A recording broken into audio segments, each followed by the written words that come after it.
Selamat datang kembali di channel Bumi Lasura di mana sejarah kembali bernyawa. Bayangkan sebuah pagi di awal Desember 1975, di langit Dili yang kelabu, udara terasa tegang dan di kejauhan terdengar gemuruh aneh yang semakin lama semakin keras. Ombak di pelabuhan tidak lagi hanya bersahut-sahutan, melainkan juga dengan deru mesin kapal perang. Di udara, helikopter berputar-putar, memecah kesunyian yang sudah sejak lama digelayuti rasa takut. Hari itu, tanggal 7 Desember 1975 akan menjadi salah satu tanggal yang tak akan pernah dilupakan dalam sejarah Timur Timur. Ketika ratusan prajurit Kostrad turun dari kapal bersenjata lengkap siap menjalankan perintah yang telah disusun berbulan-bulan. Inilah dia Operasi Seroja.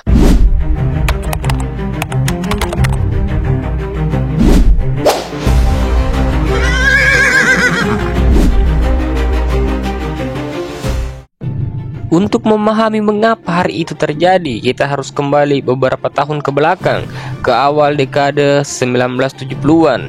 Timur Timur pada waktu itu masih menjadi koloni Portugis, sebuah wilayah kecil di ujung timur Pulau Timur yang jarang menjadi sorotan dunia. Namun pada tahun 1974, Portugal dilanda revolusi anyelir yang menggulingkan pemerintahan otoriter di sana. Pemerintah baru Portugal memutuskan untuk melepaskan jajahan-jajahannya, termasuk Timur Timur. Kekosongan kekuasaan pun terjadi dan situasi ini memunculkan pertarungan politik di antara kelompok-kelompok lokal. Dan salah satunya adalah kelompok Fretilin. Ketegangan di antara mereka memuncak pada Agustus 1975 ketika Fretilin dan UDT saling serang dalam perang saudara. Dalam waktu singkat, Fretilin berhasil menguasai mayoritas wilayah dan pada 28 November 1975 mereka memproklamasikan kemerdekaan Timur Timur secara sepihak. Di Jakarta, Presiden Soeharto dan para petinggi militer memandang perkembangan ini dengan penuh kewaspadaan. Situasi perang dingin membuat pemerintah Indonesia khawatir bahwa Timur Timur yang dipimpin Fretilin akan menjadi basis pengaruh komunis di Asia Tenggara. Terlebih lagi, Indonesia memiliki hubungan erat dengan Amerika Serikat dan Australia yang diam-diam mendukung upaya mencegah komunisme di kawasan. Kekhawatiran itu membuat militer Indonesia mulai menyusun rencana intervensi, dan disinilah Kostrad, Komando Cadangan Strategis Angkatan Darat, memainkan peran penting.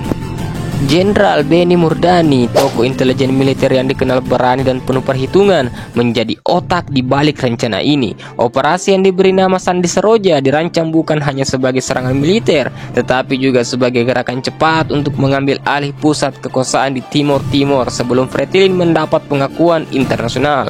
Pasukan Kostrad bersama marinir dan Kopasanda, yang kini dikenal sebagai Kopassus, disiapkan untuk terjun langsung ke medan operasi. Pagi 7 Desember 1975, Operasi Seroja dimulai. Armada kapal perang Indonesia berlayar mendekati pantai Dili dari laut, dan tuman meriam kapal menghantam titik-titik strategis di kota. Dari udara, pesawat tempur dan helikopter TNI Angkatan Udara meluncurkan serangan sekaligus menurunkan pasukan payung ke titik-titik pendaratan. Gelombang pertama pasukan Kostrad mendarat di pantai dengan cepat, bergerak menuju pusat kota, menembus pertahanan Fretilin yang tidak siap menghadapi serangan sebesar ini. Di pelabuhan, pasukan marinir merebut dermaga dan memastikan jalur logistik aman. Di sisi lain kota, pasukan lain bergerak menuju Bandara Komoro, titik penting yang harus direbut agar udara Dili sepenuhnya dikuasai. Pertempuran pecah di jalan-jalan, di antara rumah-rumah penduduk, bahkan di sekitar pasar. Warga sipil berlarian ke pegunungan meninggalkan rumah dan harta benda mereka demi menyelamatkan nyawa. Dalam beberapa jam Dili jatuh ke tangan Indonesia. Bendera merah putih dikibarkan di gedung-gedung pemerintahan. Namun kemenangan militer itu tidak berarti berakhirnya pertarungan. Fretilin yang tersisa mundur ke pedalaman dan memulai perang gerilya. Meskipun begitu, Indonesia melanjutkan operasi di wilayah lain termasuk Bokau dengan pola serangan yang serupa.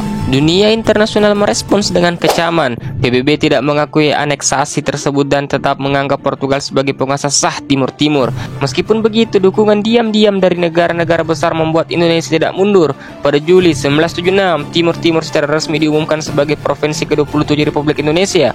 Pemerintah di Jakarta menampilkan narasi bahwa rakyat Timur Timur menginginkan integrasi, meskipun kenyataannya perlawanan bersenjata terus berlangsung di pegunungan. Selama bertahun-tahun setelah Operasi Seroja, perang gerilya antara pasukan Felintil yang setia pada Fretilin dan militer Indonesia tidak pernah benar-benar berhenti. Kostrad, Kopassus, dan satuan-satuan lain terus melakukan operasi pembersihan. Konflik ini memakan korban jiwa yang tak sedikit, baik dari pihak militer maupun rakyat sipil. Baru pada tahun 1999, setelah jatuhnya Orde Baru dan di bawah pengawasan internasional, referendum digelar dan rakyat Timur Timur memilih untuk merdeka. Operasi Seroja menjadi salah satu operasi militer terbesar dalam sejarah Indonesia, namun juga yang paling kontroversial. Bagi sebagian pihak, operasi ini adalah langkah strategis untuk mencegah ancaman ideologi asing dan menjaga stabilitas regional. Bagi yang lain, ini adalah awal dari penderitaan panjang bagi rakyat Timur Timur. Sejarah mencatatnya bukan hanya sebagai kisah kemenangan militer, tetapi juga sebagai peringatan bahwa setiap keputusan politik dan militer selalu membawa konsekuensi kemanusiaan yang mendalam. Sejarah tidak bisa dihapus, tetapi dipelajari agar generasi berikutnya memahami bahwa di balik setiap operasi militer selalu ada cerita politik, kepentingan, dan luka yang tak terlihat. Seperti kata orang bijak, sejarah bukan hanya tentang siapa yang menang, tetapi juga tentang siapa yang terluka. Bagaimana menurut kalian? Sampai ketemu di episode sejarah menarik lainnya.